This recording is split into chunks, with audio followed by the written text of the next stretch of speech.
Hi,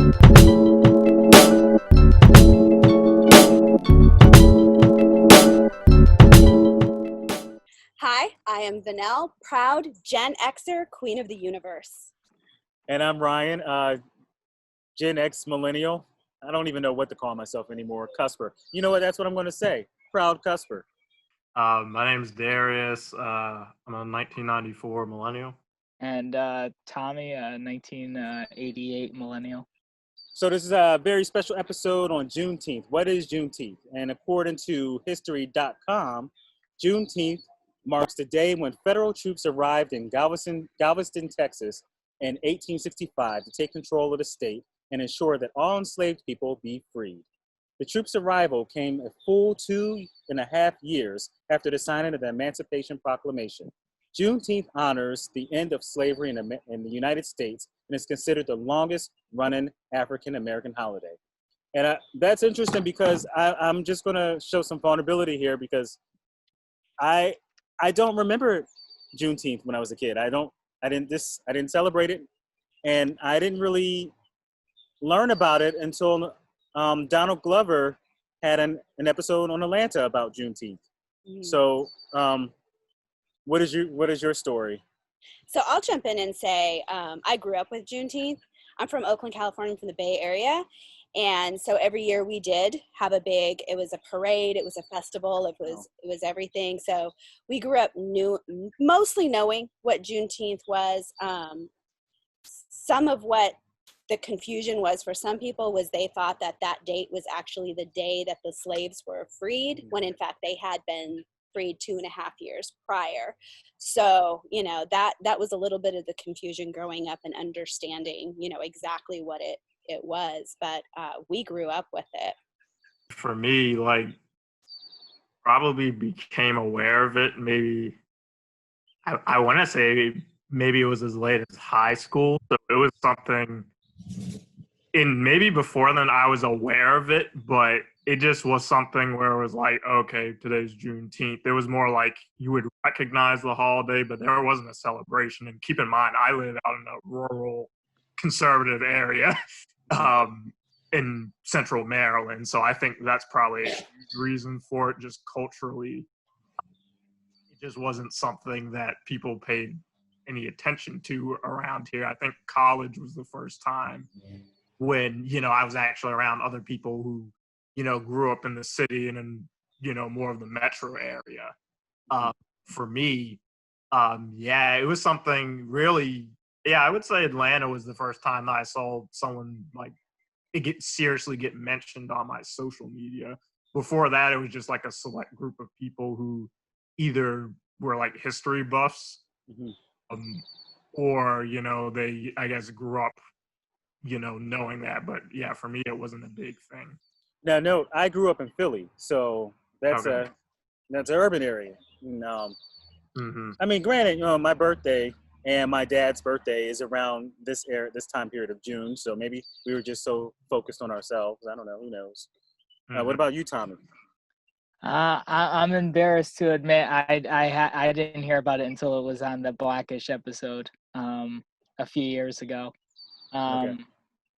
And I'm someone who reads history all the time, so I'm pretty embarrassed that I didn't hear about it until that late. But that's when I was first became aware of this. So Vanelle, so you grew up in California, right? And you said you knew about Juneteenth for most of your childhood. Correct. So Juneteenth is seems like the origins is related to Texas. Could this be something related to the west, central and the west side of the country?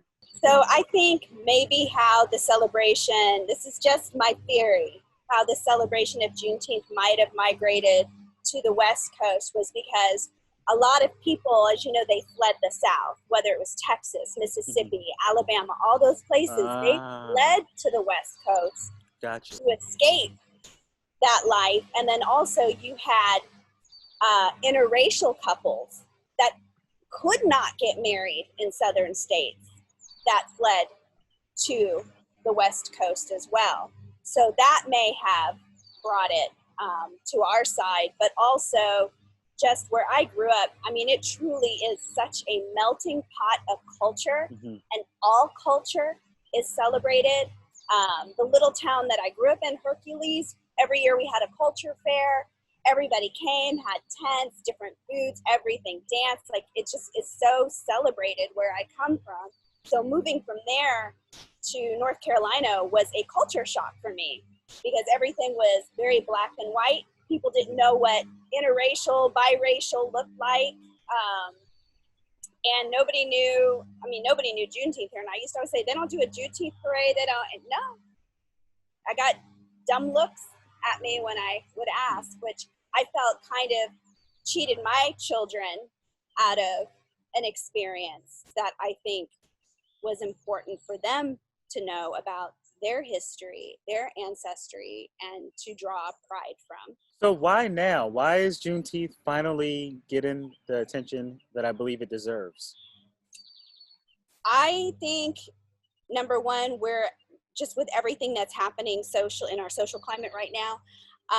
And I also think what really, really brought it to light is that it did seem a little weird that 45 wanted to do his his Trump rally in Tulsa, where Black Wall Street was on Juneteenth. Right. I think that really, really brought it to light this year. Interesting about Tulsa. So the Tulsa, the massacre, Black Wall Street, that happened, that occurred, and I feel like that's just now getting recognition. Yeah. Okay. And I'll be honest, I didn't know about Black Wall Street until maybe 3 years ago. My husband was telling me, I think at that time, Ava DuVernay or someone was looking at telling the story.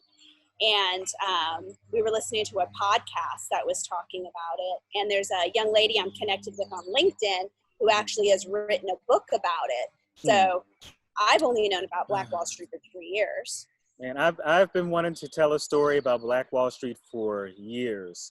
I have a couple of theories. This is generational talk, and I have a couple of generational theories in regards to African American history. And about 5 years ago was when I really dived deeply into Black Wall Street, and that's when I just first desired to write a screenplay about it, and then Watchmen happened. But we thank you, Watchmen. We thank you for beating me to the punch. My favorite. That's funny because a friend of mine said that was his introduction. Yeah. To it was Watchmen. Yeah, it was for a lot of people. I remember because it came out in the fall, right? Yeah. Yeah, people were posting about that episode for a while, and it was funny because they actually got a lot of pushback from people who were like, "Oh, why are you racializing everything?" And of course, all this happens, less than a year later, and I just think the timing is really interesting. I just think it's funny because I like superheroes, I like Lost, and Watchmen also deals with generations, so it combines everything I like, and they beat me to it. But there's other stories. Wilmington has a story. Maybe I shouldn't say that. I'll say that through a movie. You already put it out there in the universe. I know. I put it out there in the universe. Jump on it. Somebody else is. Yeah. All right. So it seems like companies like Twitter and Nike are adopting Juneteenth as an official day off. Do you think that it will become a national holiday? A national holiday, like one that we get a paid day off? Yeah. Or maybe switch Columbus Day for it.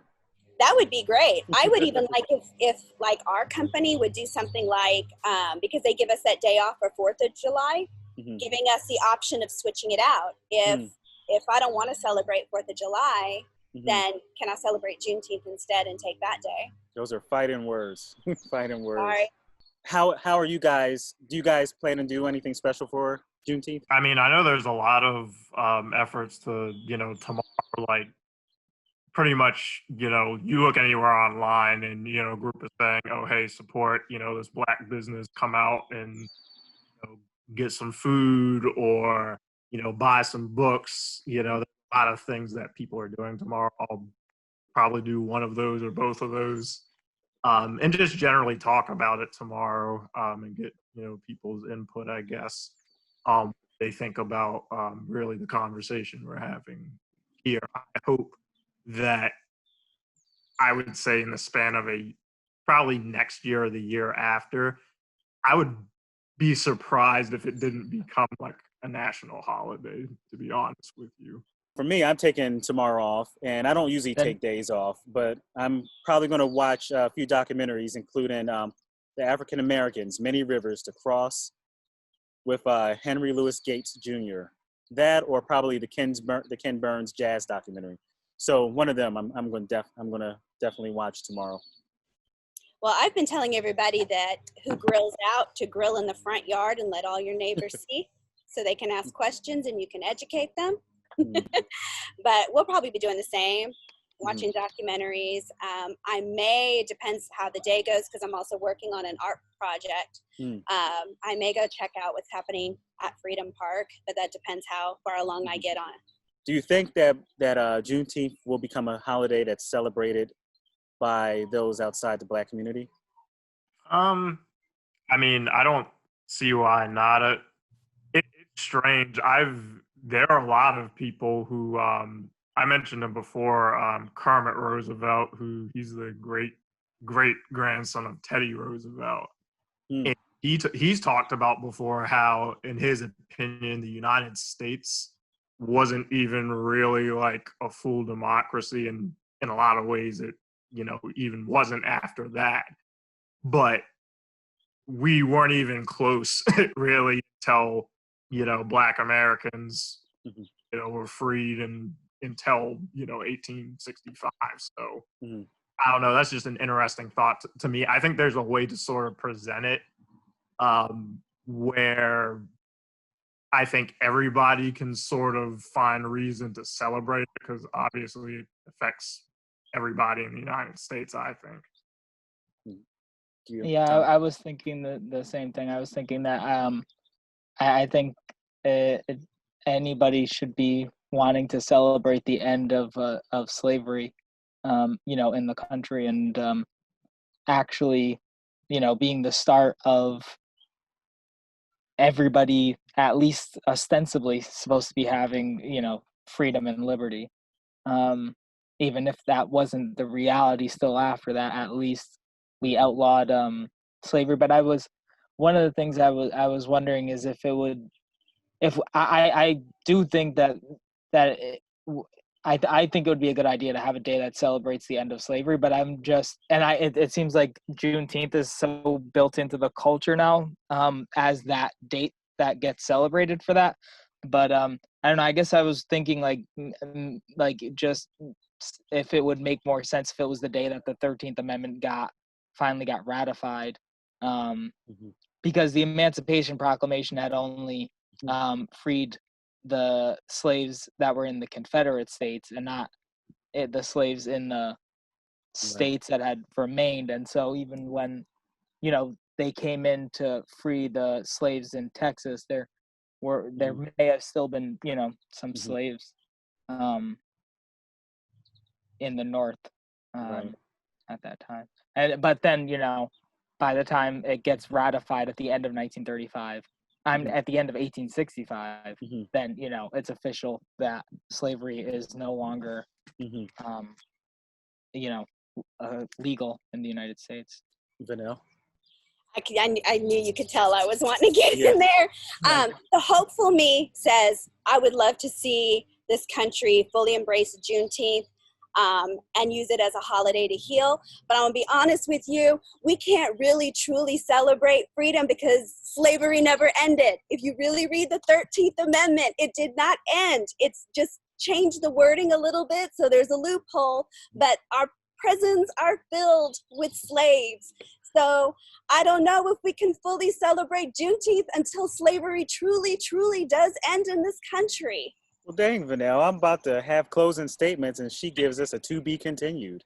We're gonna have to do another episode. I'm just very I'm very, very passionate about. Actually, that is a really good point, because there is, not only in our prison system, there is still slavery in America, with especially, particularly with not only prisoners but also undocumented migrants, they are often treated in slave-like conditions, especially like if someone gets travel papers to come here and then they're confiscated and then they're basically treated like de facto slaves. So yeah, I that's definitely something important to recognize, that slavery still exists in the world for sure, and it exists in the United States as well. Well, it definitely seems like a delayed course correction. I mean, we're just now finally taking care of, we're just now shining light on all the imagery from the Jim Crow era. Yeah. You know, from Aunt Jemima. We're finally taking care of that, Uncle Ben. So what are your thoughts on that? I mean, I might as well just put it out there. What are your thoughts about, is this a good thing, or do you think the companies, the corporate America is just giving us trying to appease the masses while, you know, real change doesn't happen? What do you think? I've heard all of them, all the thoughts. Right. I would just hope that, I mean, obviously I don't think it's a negative thing, but again, you know, policy laws, like like if they're still against, say, you know, decriminalizing certain drugs or many of the things that have Black Americans incarcerated along with other groups, I don't just want to see them changing their, you know, outward image. I'd actually like to see, hey, you know, we're going to stop giving money to certain groups if, you know, say they use prison labor, you know, to create, you know, whatever their product is. I'd like, you know, going back to to this as a national holiday, if we did that, I would like to see it used as a day to bring attention to things that are really just an extension, and I was saying, of slavery. And I think if we did that, that would sit a lot better with me personally. And maybe get the high fructose corn syrup out of the product too. It's not even real. It's not even real syrup. What are we fighting about? It's fake. Yeah. It's not real maple syrup. Even just going back to what I said earlier, it's like, it's hard for me to like really focus on Uncle Ben or Aunt Jemima, or I thought Mrs. Buttersworth was an old white lady, but seriously, Mrs. Potts. Yes, that's what I thought. But for me, it's hard for me to find that as important as all these innocent Black men that have been incarcerated and their lives have been taken away from them and their families, or people's lives who have been taken away because somebody just decides to shoot them. Right. So it's hard for me. I almost feel like it is a knee-jerk course correction, but is it really, until we address the why, right, we're never going to get the solution. We keep just addressing the what, which it's is cosmetic. It's a cosmetic correction, especially when you're attacking Mrs. Butterworth. There's ignorance there. It just sets everything back, in my opinion. It's Miss Butterworth. Come on, look, Google. I'll post some links to old commercials for Miss Butterworth in the description, and you just examine her voice. I mean, it's like 5% close to being British, in my opinion. Anyway, Mrs. Doubtfire. Mrs. Doubtfire, exactly. All right, rant over, and we got like. I just hope that these symbolic gestures that are like the low-hanging fruit are only the beginning, because it's so easy to get done right this second, but it's just the beginning of more substantial and more substantive change. But I guess that'll remain to be seen. Well, the outcry defund, we had an episode on defunding the police, and looks like they're helping us. Some police officers are helping us out by quitting. I don't know what to think about that. Good people in that. Maybe we'll get. There will be a generation that rises up that says, "This is how I'm gonna change." What do you think? I was like, they're weeding themselves out. I was like, this is great. When they were saying that there were a bunch of Atlanta officers that were calling in sick to work, I was like, good. Now you know exactly who needs to go. Right. Like they're giving you their names. And what did they call it? The blue flu. And and I've said before, and my brother is a police officer, so I'm looking at individuals here. I'm looking at the system, and I'm looking at individuals. But what does it say when many of those individuals leave quit their jobs over this. But to be fair, some could be quitting because they are afraid of what is going to be revealed about them. But some could be quitting because the system is so messed up, and maybe they just can't because there are good. I have friends who are police officers. Right. Almost racist, but you have a police officer. You have a blue friend. I have this blue friend here. But it's hard. I think that's a tough one because when you look historically what's happening, you don't want to judge everybody by that, but that's kind of what we do, right? Right. Interesting times. All right, well, thank you guys. If Michael Jackson was here, none of this would be happening. Black, white. I saw the music video a couple weeks ago, by the way. Very good music video. Do you really, seriously, while we're on Michael Jackson, his videos were ahead of their time. Oh yeah, they were. They were like, all I want to say is that they don't really care about us, that video. That's the one I had in my head. Right. He was so prophetic. Maybe that's why they killed him. Maybe. And Epstein. Okay, let's go. I'm a little impish right now. Right. Thank you guys. I don't even know what video you're talking about. Oh, I'll post that in the link too. Yeah, it's one of his best latter songs. That album was very passionate. Yes, that song had a lot of anger. Right, he did 2 versions of it. Like he went Tupac almost. He did for him. Right, and that was like his. Well, I guess he did Invincible in like 2000. So I was about to say that was his last big album. It was History, I think. Either way, it doesn't matter. But thank you guys for joining Generational Thank Talk. you. All right. Thank you. Mwah. Thank you.